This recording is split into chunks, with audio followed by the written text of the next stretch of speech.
Well, yeah, Neil was just talking about the Newport Youth Band, which I guess I was in my last year in high school, and my high school teacher said that, you know, I know this guy, Marshall Brown, he's a friend of mine, and he's auditioning guys for a band of teenagers from the tri-state area, New York City, Connecticut, Jersey, and so I was playing tenor and maybe playing a little baritone. That was my last year in high school, and that goes back really far. Anyway, that was, I'm talking about 1959. So, Marshall Brown had an apartment on 86th Street and Park Avenue. It was really swanky. You know, I think his wife was the artist. And I think she was paying all the bills. But anyway, what was happening was that I was, like, my main instrument was tenor. And so I went up there, and at that time I was listening to mostly people like Horace Silver and Art Blakey, and so I got to like the sound of the recordings that they were getting on the Blue Note label. You know, I noticed that it was a little different than Columbia recordings or you know, any other label. There was like a slight difference that I liked about the recorded quality of the sound that they were getting on the instruments and the way it was being mixed. You know, it was that great sound that they built their reputation on. You know, Rudy Van Gelder was the engineer. Anyway, I knew nothing about that back then. You know, all I knew was what I was hearing, and it was really great. So, plus I would, like, you know, go out, buy records, you know, and learn all the solos, and for my tune I chose to play All the Things You Are. Actually, it was a bebop line written by Kenny Dorham and Max Roach called Prince Albert.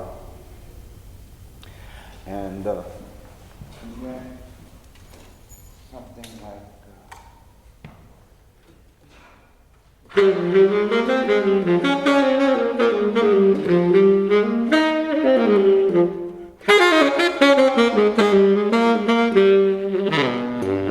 so that's based on All the Things You Are. And so I'm up there in his apartment, and I'm like auditioning on tenor. And he's got this guy playing piano, you know, for all the guys that are coming in auditioning. And there's a drummer, but there's no bass. So I'm playing with piano and playing the drummer. And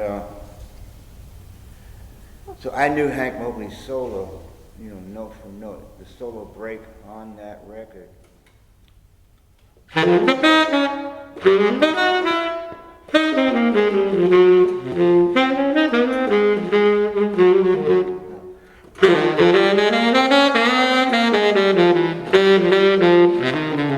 know, anyway, I took the solo break, which was actually Hank Mobley's solo. Come on, laugh. You're supposed to laugh. That's it, yeah. I know it's early. Yeah. But anyway, Marshall Brown just like, he was sitting over in the corner of the room, and he jumped up out of his seat, and he went, yeah! Wow! And like, there was a bass over in the corner of the room, the other side of the room, across the room, there was a bass. And he like ran over and picked it up and started doom, doom, doom, doom, doom, doom, doom. And I looked over at him, I thought this guy was out of his mind. Kind of, you know, maniac or something. Well,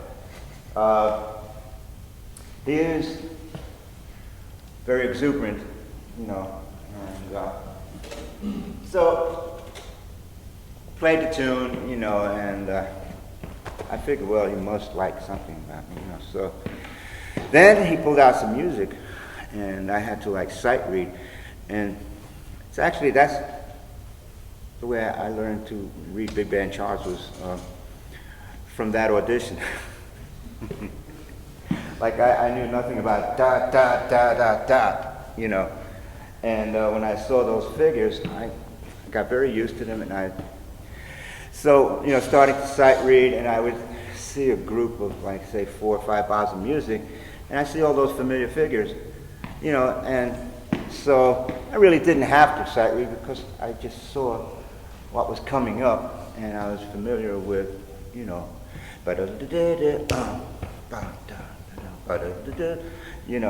you know what's happening. So anyway, took the audition.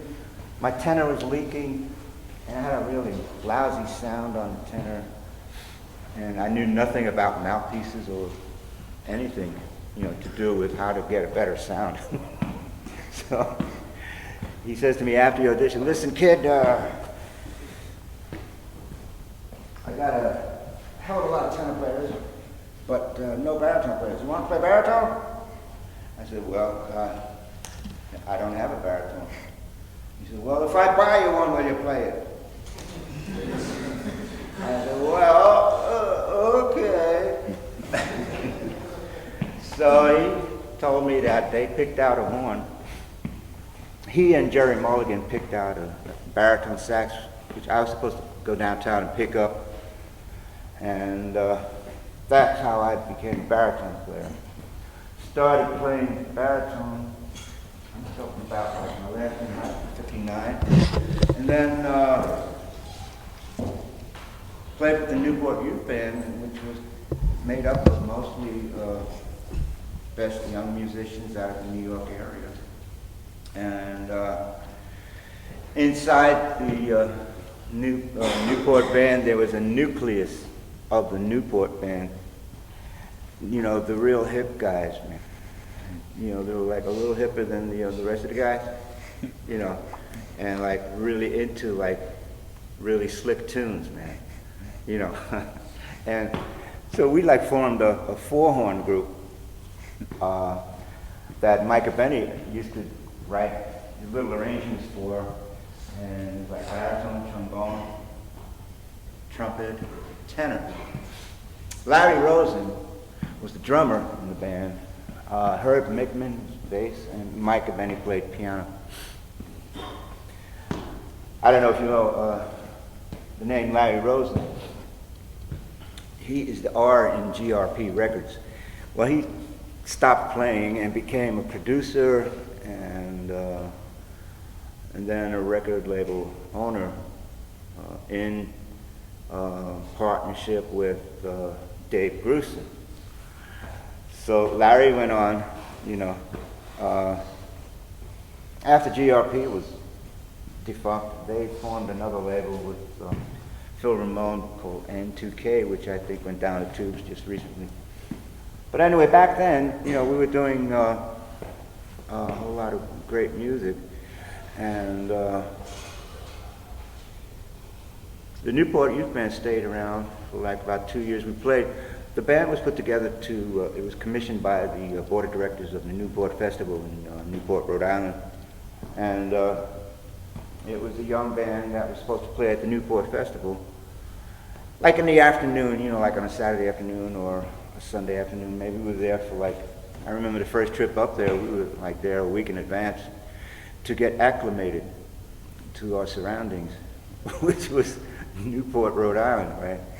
And this was like, I don't know if you ever heard of the Newport Jazz Festival riot, the riots that occurred. Well, I was right in the middle of it, you know. And I remember going back, a couple of us went back to our rooms. It was on a Saturday night at the Newport Festival. And we said, look, let's meet like around 9 o'clock and we'll go and hear Ray Charles. You know, Ray Charles had his big band, or maybe it was a small group. We came out of the hotel and the whole town was in an uproar. It was like they were not ready to receive 50,000 people. This town was only like 1,100, population, you know. Got overrun by students coming from everywhere. Anyway, but I thought it was great. People were like, you know, it looked like Attica or someplace. You know. So anyway, we were right in the thick of it, walking through the crowd, police and beer bottles being thrown, and it didn't seem to faze us at all. Because we were there for the music, you know, and Ray Charles was on, and I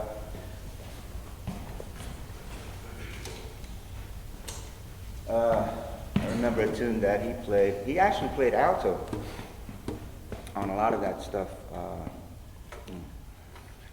There's a tune called, I think it's Blues. Well,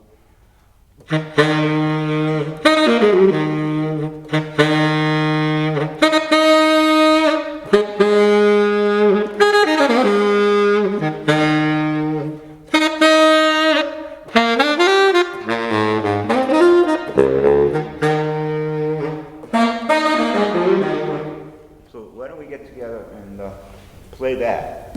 Yeah. This will be like a blues 3/4.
If you notice that the fine blend between the guitar and the baritone, which we were trying to achieve, a very acoustic kind of balance, if you might, if I might say, yeah. You not. So this room has a very nice sound. Thank you. Thank you. I can actually hear myself without a microphone. So that first tune we played, you know, the Ray Charles, I'm not sure if it was, the title was, what was that? Oh, Blues Waltz or something in 3/4 blues. So, you know, around about that period, you know, I started to make a little noise on the baritone. I'm talking about like early 60s, you know, and then getting gigs with Maynard Ferguson's big band. The way I got that gig was that Micah Benny, the guy in the Newport Youth Band, was already playing with Maynard. He was playing piano. And so whenever there was an opening on the baritone chair, I was recommended. And so I kind of like just slid in there. No audition, I just went to the first gig and played the first gig with Maynard Ferguson. And I used to come home from high school and listen to Maynard Ferguson on the radio, all those great tunes like Frame for the Blues, you know, and here I am playing with Maynard Ferguson. Wow, wasn't that a kick? And here comes the chart, Frame for the Blues. And would you know that I screwed it up, you know? And because I was so nervous. But I soon got over that nervousness, you know, a couple of days on the road then. Anyway, so then what else happened? Started doing the big band thing because now I'm getting to be known as a baritone player. And there was a little place in downtown New York City called the Cafe Y. It was in Greenwich Village. And I'm talking still my last year in high school, I would like come home from school, drop my books, pick up my baritone, take the subway into Manhattan from Brooklyn, which is where I was living at the time with my parents, and there was a little place called the Cafe Wa that had jam sessions, open jam sessions from like 4 o'clock in the afternoon until 7 on weekdays. And that was like really great because a lot of guys came through there. I remember being on the bandstand, and Elvin Jones actually got up on the bandstand because he felt like playing. And so I got to play with a lot of great guys in my teen years, you know.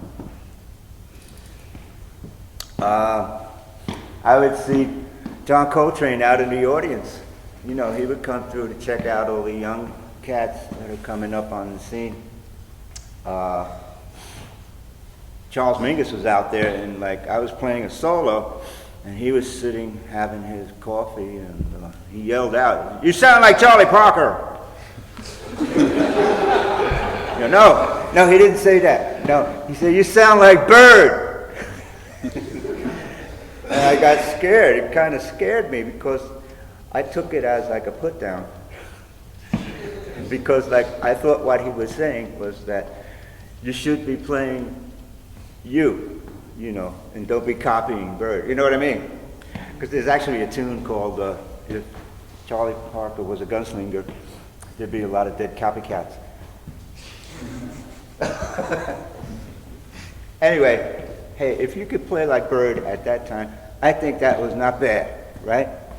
I mean, here I am playing baritone, and playing a lot of Bird stuff on the baritone, you know. Getting into Charlie Parker was a little later for me because I was into already like guys like Hank Mobley, Sonny Rollins, Coltrane. And like I said, buying all those Blue Note records and Max Roach, Clifford Brown, you know, Gene Ammons. And so I would get into Bird like later on.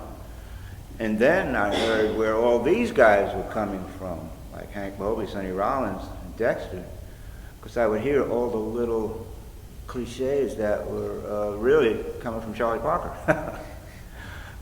Then I went out and bought the 10-inch vinyl record of the famous Night at Carnegie Hall with Dizzy and Bird, and that famous break on Night in Tunisia. I always liked Charlie Parker's sound on the alto because there was a little, it was sweet, and then it also had a little roughness to it. Like the attack on the notes, I could hear a little bit of the air, and depending on the reed and mouthpiece, you could hear a difference, and his sound varied from record to record. And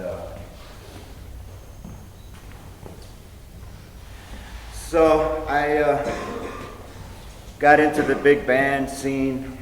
It was Maynard Ferguson, did about 2 years with Maynard. Then there was a little interval between Maynard's band and Lionel Hampton's band.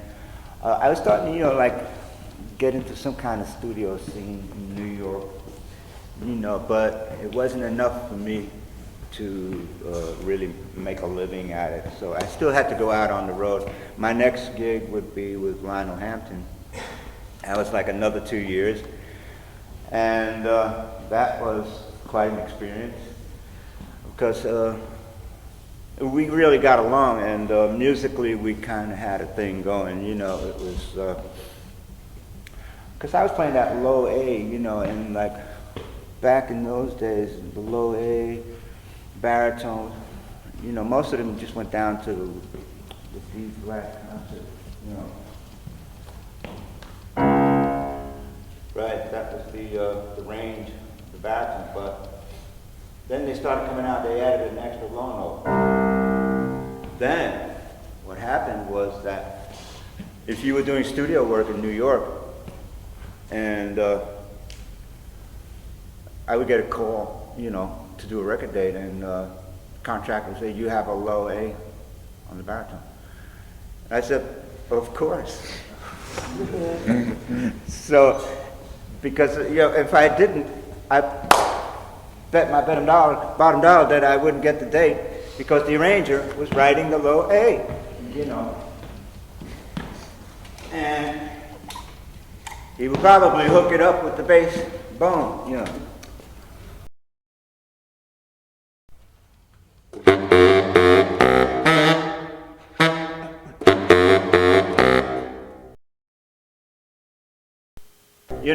That's what was happening back then, and it probably still is today, And so low A was very important.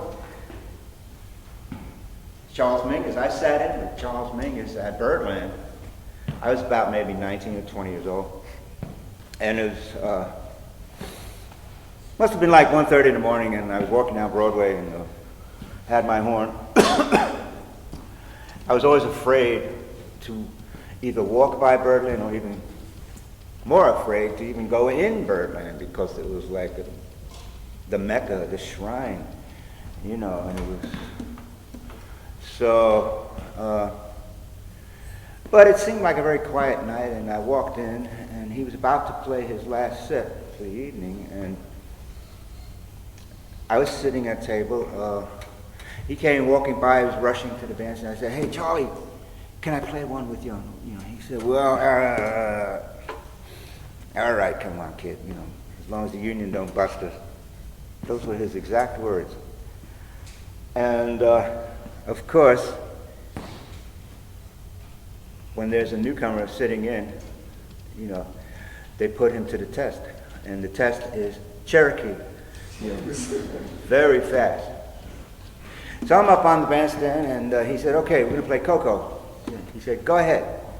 I said, "Coco? Oh, gee. I don't know it. I know Cherokee." Coco was the line that Bird wrote on Cherokee. So Charlie McPherson and Lonnie Hillier were playing with Mingus at the time. Lonnie Hillier trumpet, Charles McPherson on alto. So they played Coco, and then boom, I was into the first chorus.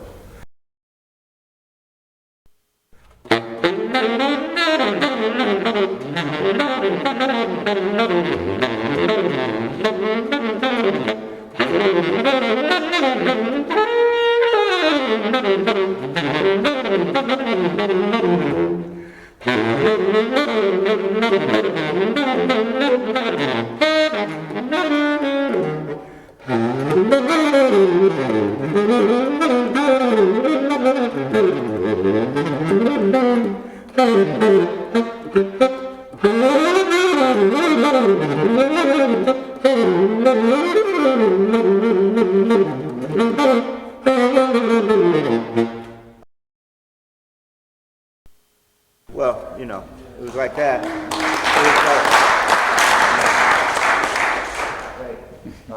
It was like somewhere up in that tempo. And I took two choruses, and that particular week he had Henry Grimes playing with him, so there were two basses, and they were fighting it out to see who could play the fastest. So Mingus was like, and Henry Grimes is, and so we had that going on. My first time sitting in with Mingus, and I took two choruses, and I wasn't going to push my luck, and I got out unscathed, and so Cherokee was over, and then we went into a slow blues in C, and there you go, the low A. So when Mingus heard that, when he heard that low A, it was like a new thing, and he kept looking at the bell. He kept staring at it every time I hit that. And he was like, really excited about that sound of the low A, because most of the baritones just went down to the D flat, right? So And so that last set didn't last too long. And finally, we were into the theme. He wanted to play Lullaby of Birdland, you know, to close out the set. So the band started playing. He said, "Hold it! Stop! It's in C minor, not D minor." Right? And I was thinking, man, you know, it's the last tune, we're going home. Who cares? You know. But Charles cared.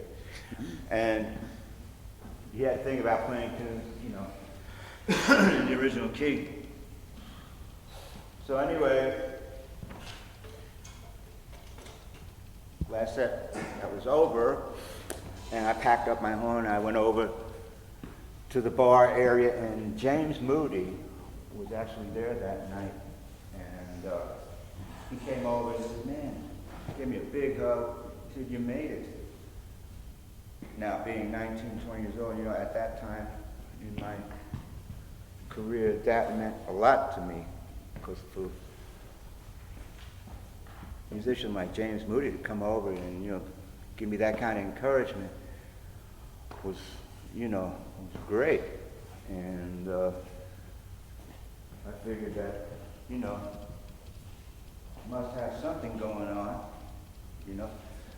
So I started,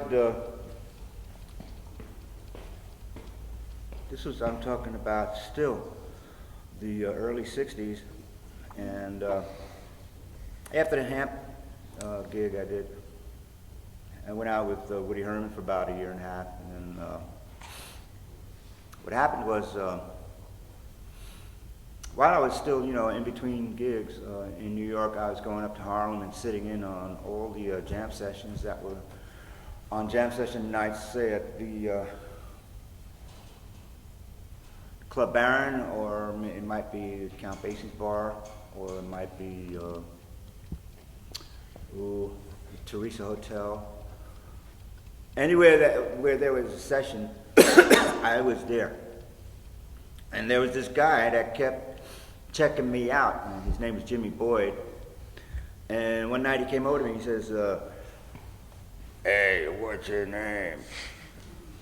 I said, I'm Ronnie Cuba." He said, "Oh, yeah. Well, I'm George Benson's manager, and George is coming to New York. He's forming a new trio." And I said, "Oh, yeah, that's great. Yeah, I know George Benson. Yeah." Because I knew George when he played opposite us in Birdland when I was with the Randy Ferguson band. Jack McDuff was playing opposite us with Joe Dukes. Tenor player was Red. Anyway, Red something. And Jack McDuff and Joe Dukes and George Benson on guitar. So we had already met. So when I heard Jimmy tell me that he was forming a trio, you know, coming to New York from Pittsburgh, you know, so Jimmy said, "Yeah, so why don't you come and sit in with the group?" I said, "All right, yeah, that'd be great." So I started sitting in with George's band and started to learn all the tunes. And one of the places that we played, after I felt that I was kind of in the band, right? I didn't even know if I was in the band yet. And 2 years had gone by. Nobody told me if I was in the band, you know. Anyway, so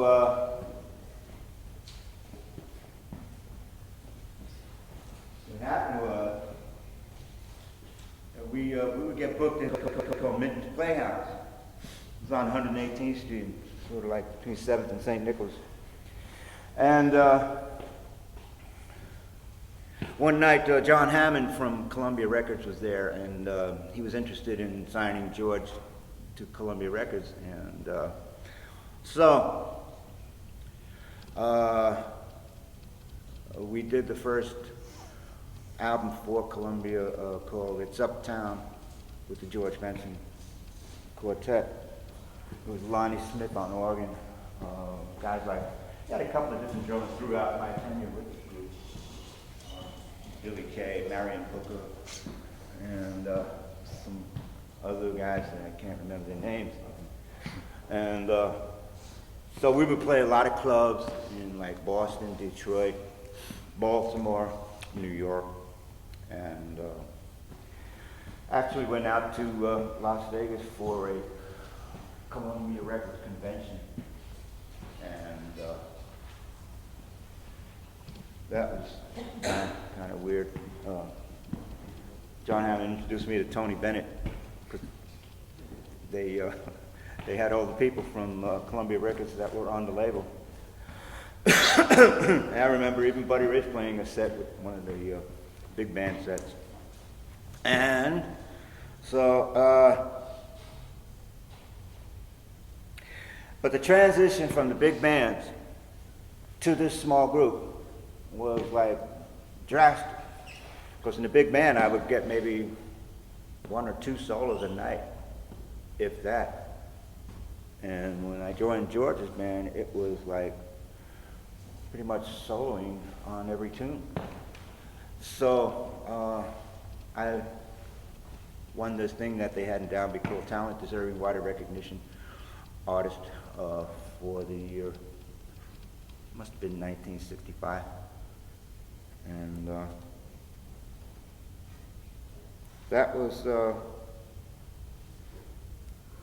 1965, 66. Yeah, I was with the group for about 2 years, and then did another album with George called the George Benson Cookbook. And there were tunes like George would write some blues that would go like in A flat.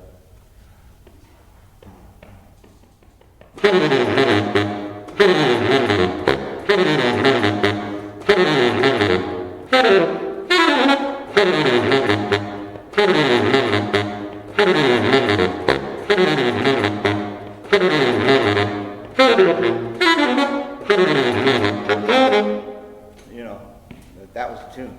And boom, we were out of the gate. Blowing. We were blowing right from the get-go. You know, it was like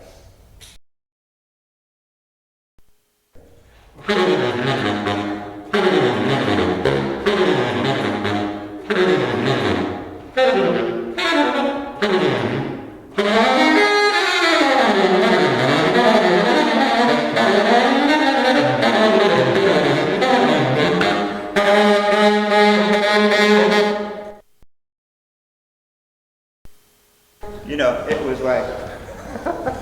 was like burn, burn, burn.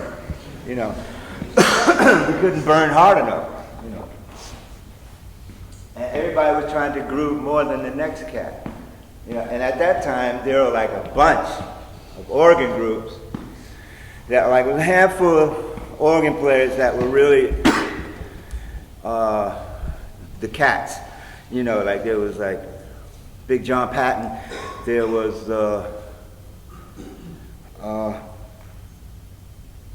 this guy that used to play with Sonny Stitt and his trio, Don Patterson. Well, of course, Jimmy Smith, and Jack McDuff, then there was Larry Young. Actually, I got Larry Young to audition with the Lionel Hampton Band, and he actually took the gig for a while, you know. And at that time, he was working with Grant Green, and Grant Green was really pissed off at me because he thought that I was trying to break up this group. I said, hey, look, I just thought that Larry would audition, you know, and take the audition, not even thinking that he would actually do the gig. So, because I thought that Larry was like too hip to play with the big band of Lionel Hampton. You know, I would never in a million years think that he would even go out on the road, but he did. Now I was like on the spot. So Grant Green, you trying to break up my group? I'll kill your ass. No, but, you know, I pleaded my case. I said, hey, look, you know, I was just a mere little tiny connection, you know, and the opportunity came up. You know, a lot of people were auditioning.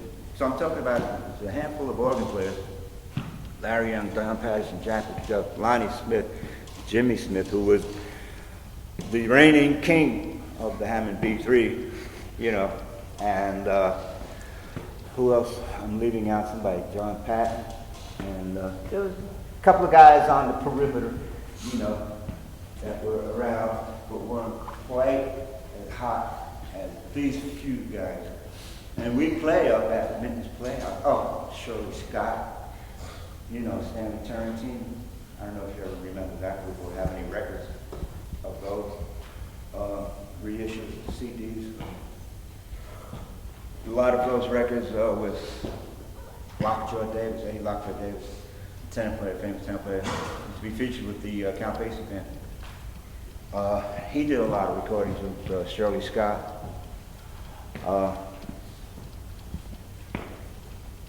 There's a tune called In the Kitchen, or maybe it was, yeah, maybe it was called Eddie Lockjaw Davis Cookbook, you know, and there was a tune called In the Kitchen, which made sense, you know.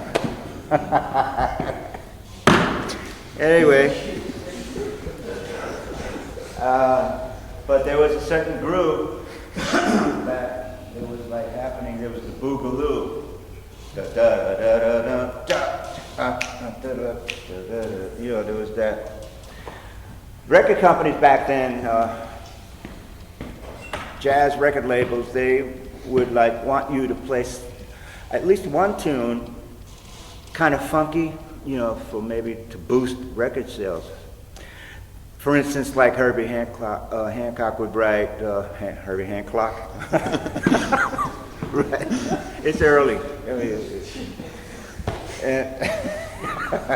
Anyway, Watermelon Man, you know, which I thought was, wow, man, was that a drag? You know, it was like highly commercial and totally not jazz to me, you know, but that thing sold and is still selling. So, you know, so you're going to do a record date, include at least one funk tune. All right, let's do some playing.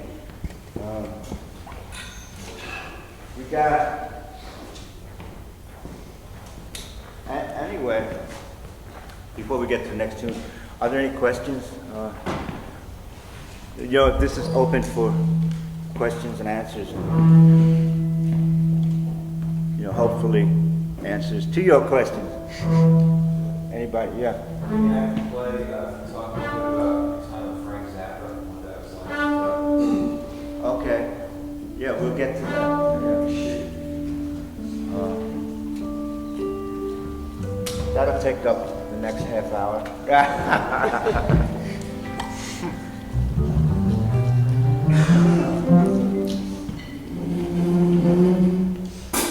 All right. Let's do,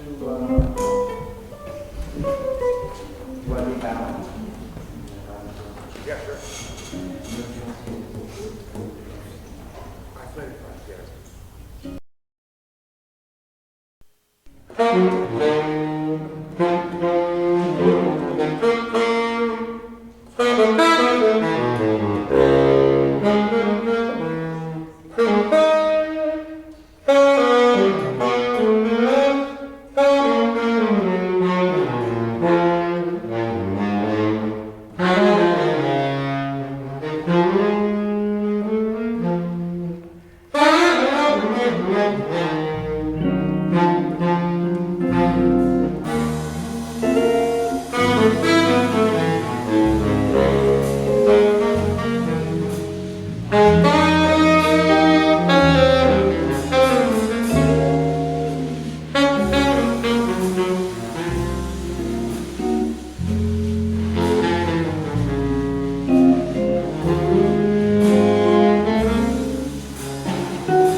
And the baritone player on the show, Howard Johnson, actually didn't do the show that week.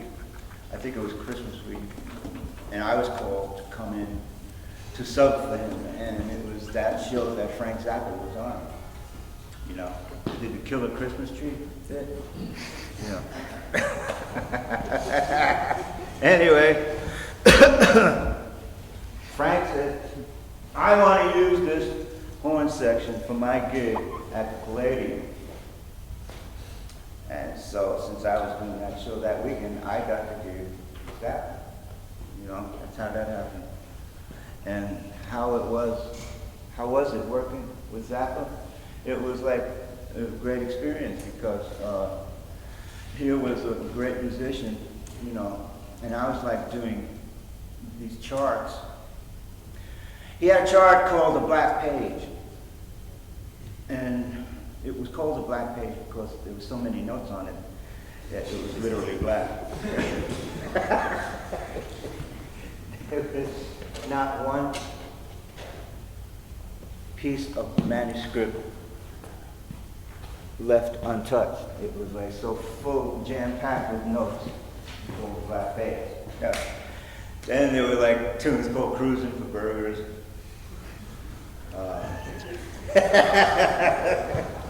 Great titles. Not to mention a few others that are really risque.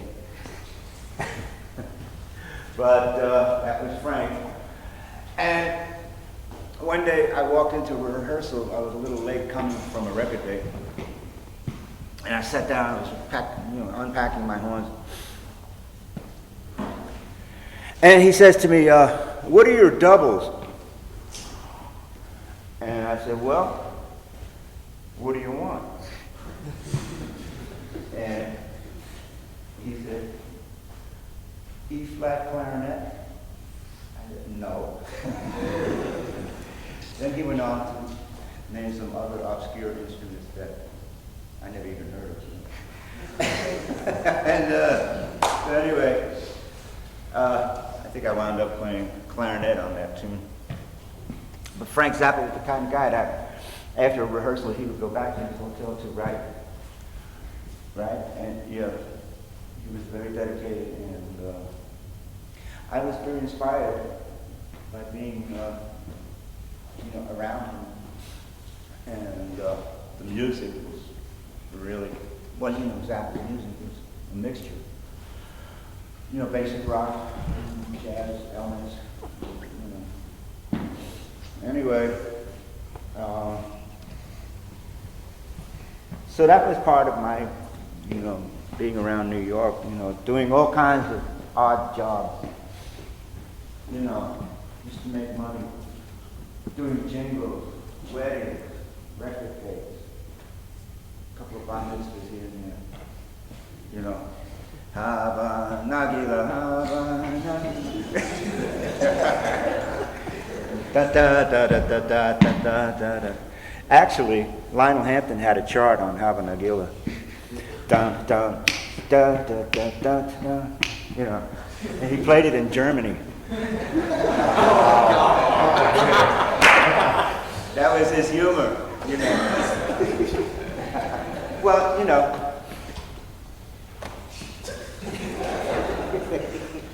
we're going to do one to wrap this morning session up. Let's do something. Slow fast. Do 9 days. Okay, give me an intro.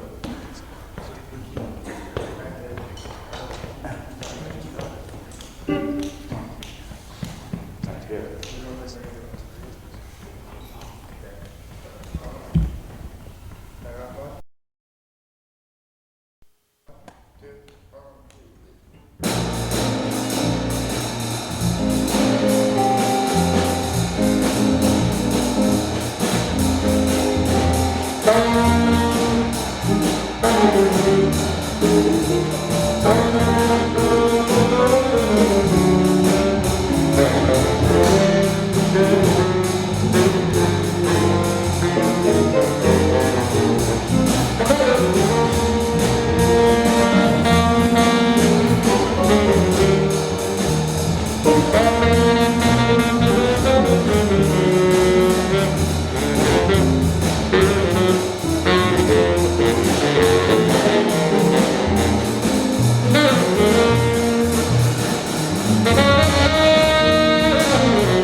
just finish out by saying, I play Rico reeds, you know, and these reeds actually give me the feeling that of actually singing, you know, because if I don't have a good reed, I can't play. So I go through these Rico reeds like it's my religion, you know. I get a box of 25s and sit down and weed out, you know, all the good reeds and put them away. And, you know, like I try to hold on to these reeds like they're, you know, like Dexter Gordon says, happiness is a good Rico reed. All right.